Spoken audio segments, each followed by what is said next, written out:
Welcome to Savvy Business, Life Unscripted with your host, Christina Rivera, where our guests share their wisdom and valuable business tips, empowering our audience to expand their personal potential. Hi, Jen Sugermeyer. Welcome to Savvy Broadcasting, Life Unscripted for our Life After COVID segment. I'm so grateful to have you here this evening. Yeah, thanks for having me. You betcha. We talked, this year has been an explosion for you. I know a lot of people are like, I can't wait to get back in the groove, get back into our corporate, as your book says, reset, and get back to our corporate lives here.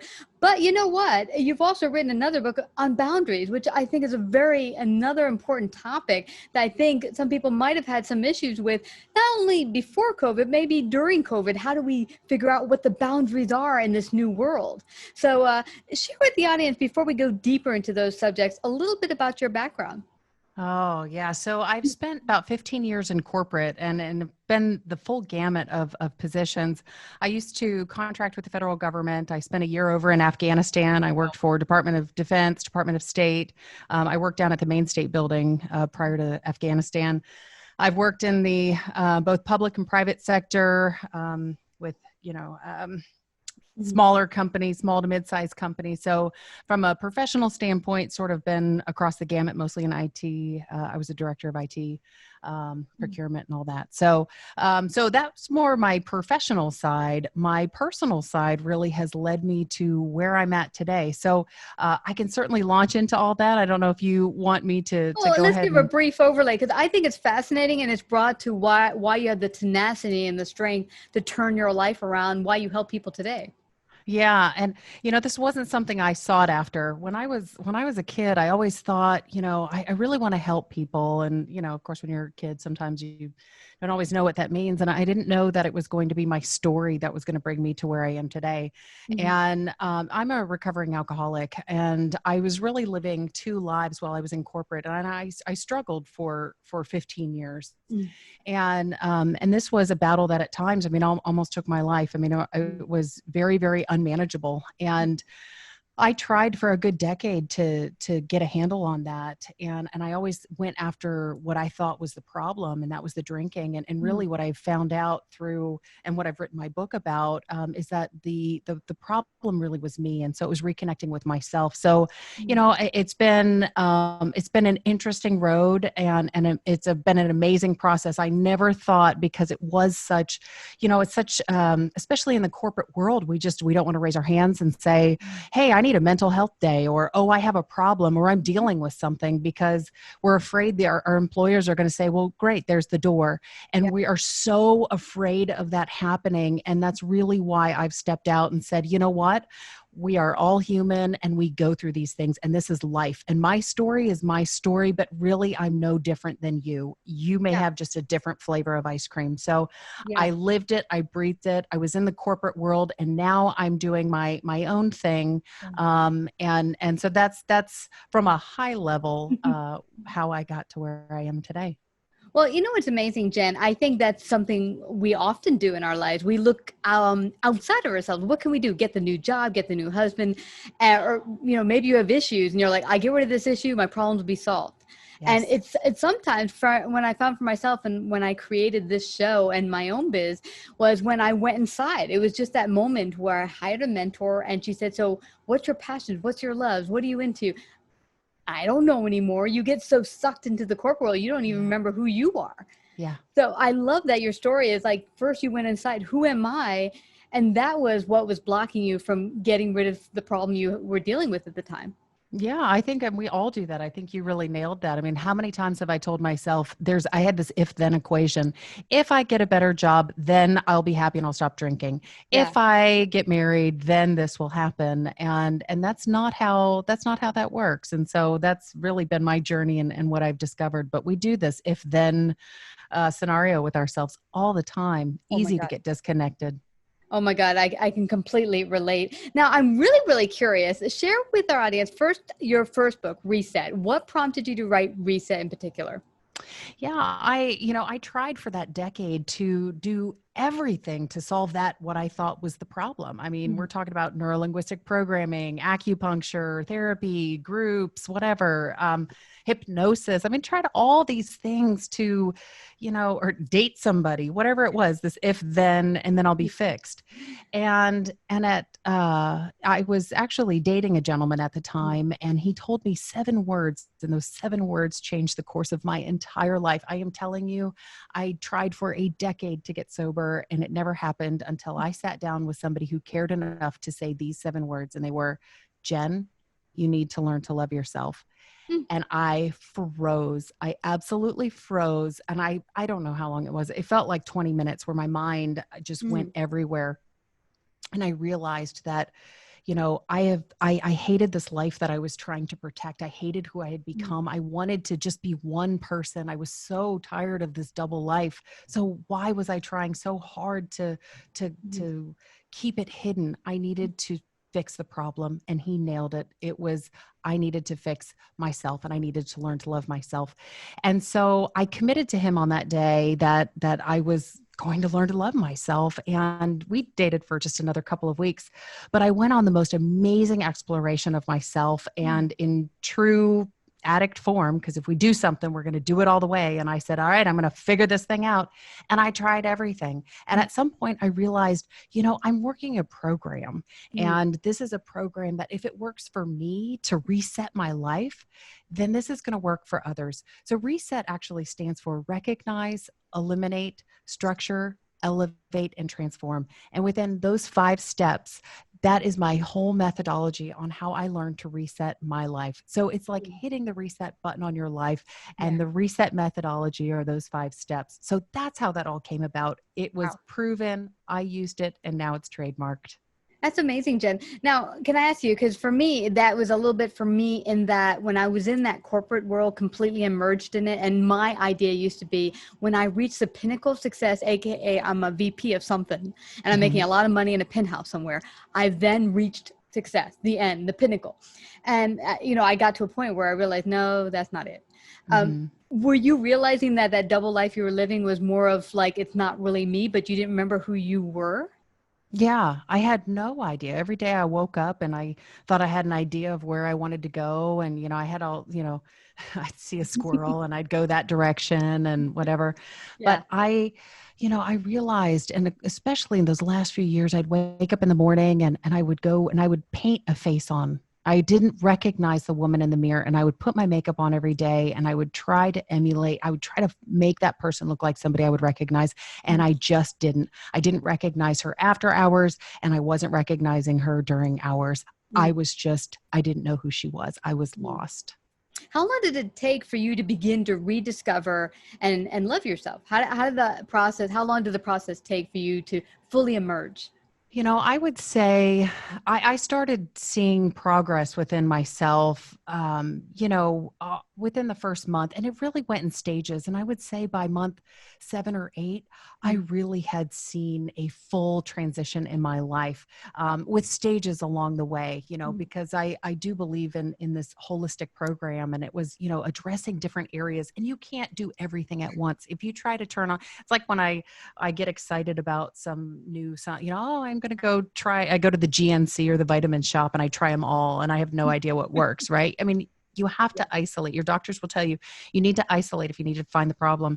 And so I needed to work on my anger. I needed to work on my negativity. I needed to work on I couldn't just smash them all at the same time, because that's overwhelming. So it is a process that you go through, but a good 7 to 8 months to just to really have turned my life around. Wow.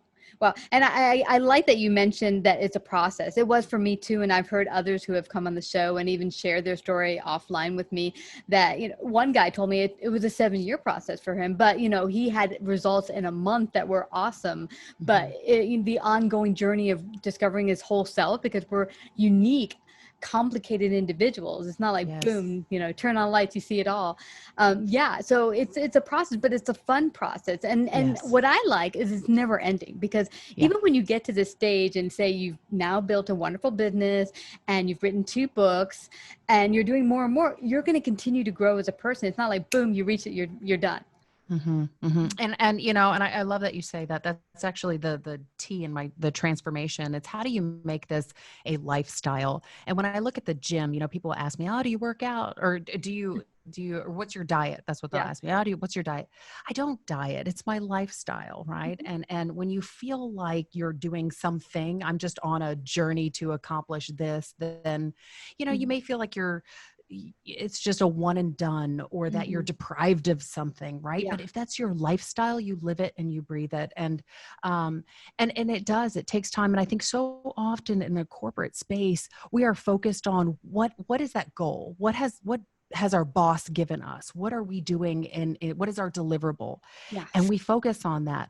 But really it's the journey. And so it's a whole different mindset from maybe where what we're comfortable with, which is that end state, and enjoying where we're at day to day. Yeah. So yeah, I love that you said that. Yeah, I love that you just went there with that, because it's like, enjoy the journey. We don't have to rush to get there. Why are you rushing? Because at the end, guess what? It's probably you're dying. Do you want to get Yeah. to the end? Well, and as soon as you reach that VP role or wherever you're going, then you're on to the next in your mind. So you Yeah. have to appreciate those little things. And I have found that keeps me, you know, keeps me humble. It keeps me at peace when I'm living in the gratitude and in the moment. And Yeah. so it really is about the journey.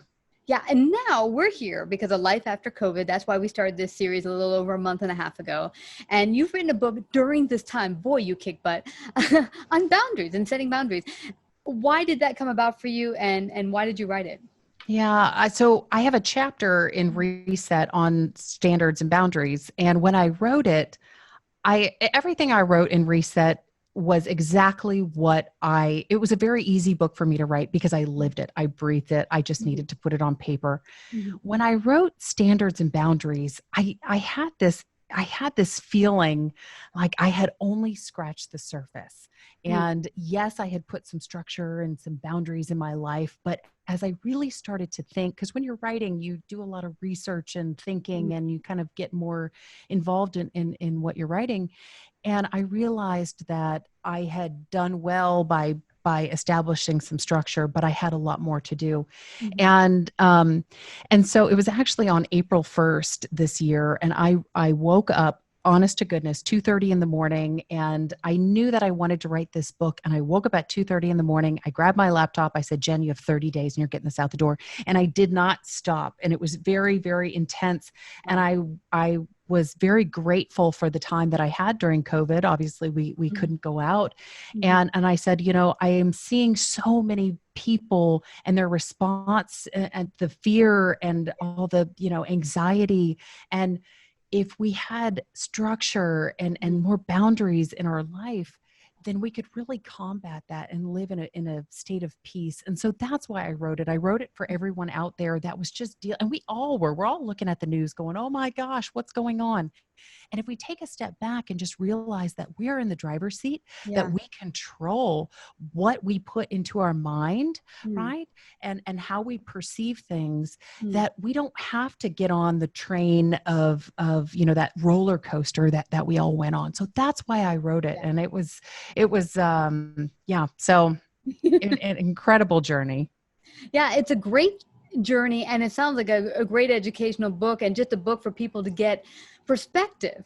Mhm. Because I think you can, like you said, you can get lost in all the fear and everything going on. And then when you get on that train, it just seems to get bigger and bigger and bigger. Mhm. And what I found, I was sitting here, and there's a nearby pastry shop, one of the few that did not close during the whole COVID. Most things did. And I was like, oh, I need me some cake, because I'm depressed. So I'd go to the cake, and I'd say I was getting coffee, but I'd get me a nice large piece of cake as well. I think my friends are all joking now. I think we all gained the COVID-19 pounds Mhm. because I was getting that piece of cake. And then I realized that it was just a fill up for the other stuff that was missing. Then I said, okay, this is going to stop, because this adding a cake every single day is not a good idea. So I found something online, this wonderful group called R.E.S.E.T that has hundreds of free workouts. And so I started to add that to my life every day. And that's a lot more healthy. And plus, what, like you were saying, I think when you put that boundaries or set calendar, like now it's part of my everyday calendar, it's not something that, oh, I'm going to feel like I have to push it in there. It's just part of the calendar. Mhm, mhm. Mhm. Yeah, Yeah. Yeah. Having your lifestyle, and this is what I do. And it doesn't mean you can't have cake, right? I Oh, mean, of course not. you can Yeah. have that as part of your boundaries. Like I have cake on Saturdays. That's what I do. Right. Yeah. And it's all just, so you think about where is it that you want to be? So I think of standards and boundaries, if you will. I'll give you the visual that I use throughout the book. I think of it like a bowling lane, and I think of standards like the pin. So, what is the goal that you want in your life? And this could be a specific goal, or it could be a goal like happiness. I want happiness in my life. And I think of boundaries like bumpers. Mm. Like the bumpers, those kids when they'll put up their bumpers on the bowling lane. And Yeah. I think of that as my boundaries, right? And boundaries can be anything. They could be emotional, they could be sexual, they could be physical, material. There are time boundaries. There are so many different types. So if I want to get to my goal, if I want to get to the end pins, what is the lane that I need to stay within? So boundaries keep you from going in the gutter, and they keep out what doesn't belong. You can bounce all around your lane, but as long as you've defined, where am I going? If you know where you're going, and then when things start to creep in, you say, should that be in my lane or not? So how do I not get into the gutter? So it's so powerful. So that's why when I was writing Reset, I thought, oh my gosh, there are so many things. And mental boundaries. I mean, some people call them mindset, but if you put those mental boundaries in place and you say, you know what, I'm listening to the news and I'm hearing all of this, but I'm not going to allow that to take my joy. Because joy is my standard. That's the pin at the end of the bowling lane. Yeah, I love that. Recently we spoke before the interview. One of my goals was to move, and I wanted the opportunity to do that. So what I said the beginning of this year, I think it was December 31st, I put out there, I'm moving to Texas, everyone, in 6 months. And my husband's like, what are you talking about? We barely talked about this. And we had kind of jumped it around, but I was like, we're going. But I said to him, before we can decide to have a frame of reference of where we want to be, we kind of have to make not only a goal, but a kind of a declaration like, boom, this is what's happening, so that we can see it in front of us and then do everything we need to make that happen. So I put that in front, and everyone was like, oh, yay, congratulations. He's like, what are you talking about? We don't even have anything yet. But, 4 months later, 5 months later, the opportunities have presented themselves. And so, but sometimes you need to, as you say, put those pins out there and then stay focused on staying in that lane, and you'll get there. Yeah. Yeah. And I encourage throughout my books to write things down, and you can put sticky notes, as your reminders, because we get so piled on day to day that sometimes we just lose focus. And then, hey, how's, somebody will ask you, how's this project going? I don't know. I haven't even thought about it. Right. Because you just have all these other things that are going on. So, sometimes we need that self-affirmation. Hey, you are worth it. You are enough. Or you may tell yourself, I'm moving to Texas and I am going, and whatever it is, joy is my standard. So writing things down, little reminders, telling yourself them daily is very, very powerful. Well, where do people find out more about your books and you, and how do they get a copy, and how do they work with you? Because you're also a coach. I am. Yeah. As long as you spell the name right, I am the one and only Jen Sugermeyer. Sugar is spelt with an E. It's more like Hooked on Phonics. So jensugermeyer.com. You will find all my information about the books, the one-on-one coaching, motivational speaking, even work that I do with corporate. So it is all out there, jensugermeyer.com. Oh my gosh, that's awesome. That's totally fabulous. I love this topic. I know this is going to help people get out of the groove and get back into the groove, get out of the slum, get back into the groove. I just have to thank you again, Jen, for coming to Savvy Broadcasting for our Life After COVID. Thank you so much. Thanks again. If you like this episode, please share. To hear more Savvy episodes and Savvy Biz tips, go to lifeunscriptedradio.com. To become a guest or participate in paid sponsorship, email us at Christina@lifeunscriptedradio.com.